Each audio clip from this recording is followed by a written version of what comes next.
Bonjour à toutes et à tous, bienvenue dans cette nouvelle vidéo. Et aujourd'hui, je suis avec Mills et nous allons vous parler de Basketful of Head. D'ailleurs, Mills, rassure-moi, tu l'as lu? Mills? Eh oh, Mills? Ouais, je suis là, oh là, ça tourne un peu. Désolé mec, c'était l'anniversaire de Rico hier et du coup il y avait un peu d'alcool et c'était compliqué, il y avait des meufs partout. Il y avait des tables de blackjack, du mezcal, un lama. Bref, une soirée un peu chelou. Mais bon, ça va aller, on se reprend.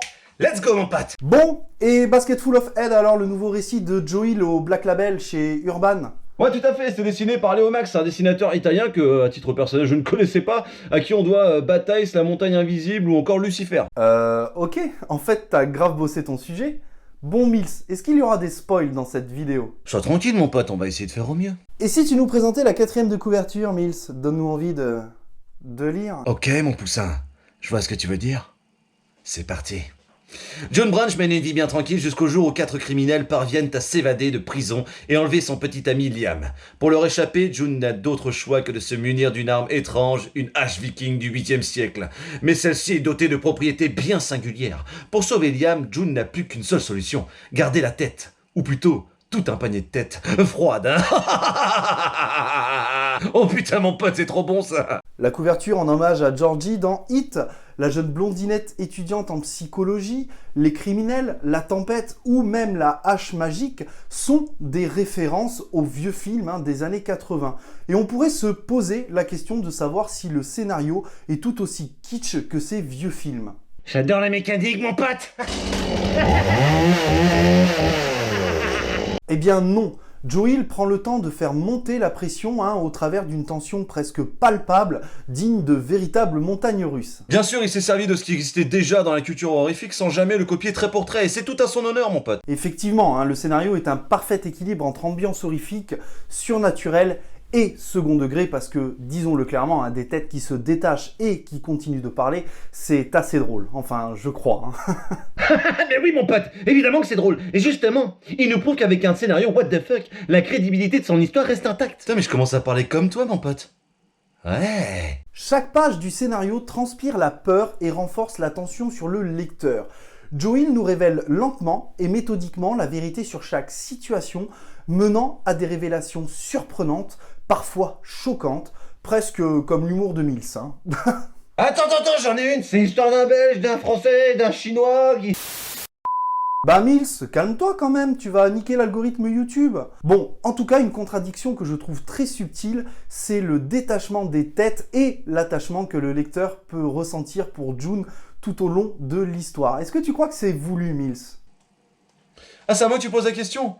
Ouais, peut-être, mais j'ai pas fait l'ENA non plus, quoi, donc oui, t'as certainement raison, peut-être que le fait que ça se détache, et qu'à côté de ça, il y a un...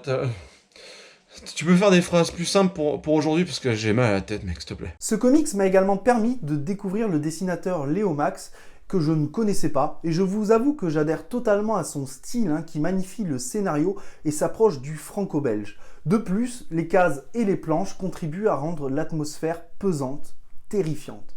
Sur la couleur, Dave Stewart fait un travail remarquable puisqu'il s'approche au maximum du style des années 80. Vous l'aurez donc compris, il y a énormément de points positifs dans ce comics. Mais ça, les points positifs, Mills, c'est ton point fort. Est-ce que tu en as relevé d'autres ?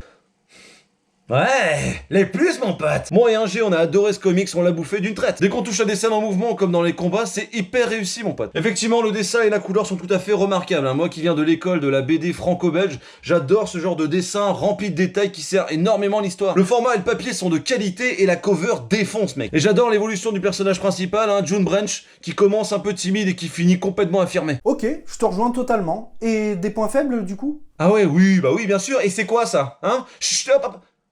Les moins. Bon, déjà, je trouve qu'il y en a pas des masses, Faut être un tantinet exigeant pour en trouver. On a parfois l'impression que toutes les cases ne se valent pas en termes de détails, Et puis la hache viking est sous-exploitée, moi j'aurais voulu que ce soit pratiquement un personnage à part entière. Là, à part le fait qu'elle coupe bien, qu'elle fait de la lumière... Ce qui peut être très utile quand tu reviens chargé comme une barrique et qu'il fait nuit, et que t'essaies de mettre ta clé dans la serrure, mon pote. En fait, la hache n'a que très peu d'intérêt en vérité. Ouais, je suis totalement d'accord. Et il y a un autre point que j'ajouterai si tu me le permets. Mais évidemment que je te le permets, ma petite perruche. On est à la frontière entre le film et la série kitsch des années 80, un scénario presque téléphoné, parfois trop prévisible. Mais du coup, Mills, on le recommande ou pas ce comics? 192 pages de bonheur pour 18 balles. Mais évidemment qu'on le recommande, ça part directement dans la bibliothèque royale du Mills, mon pote. En même temps, c'est un peu normal, parce que c'est le fils de Stephen King, du coup... Ouais, justement, hein, ce n'est pas que le fils d'eux, c'est aussi un auteur à part entière qui a largement fait ses preuves, notamment avec Lock and Key. Ouais, c'est pas faux. C'est quoi que t'as pas compris dans ma phrase, Mills? Qu'est-ce que j'ai pas compris de quoi, hein? Oh là, je comprends plus rien, moi. Il est temps que j'aille me coucher, parce que là, avec la nuit que j'ai passée, je suis complètement à l'ouest. Allez, salut!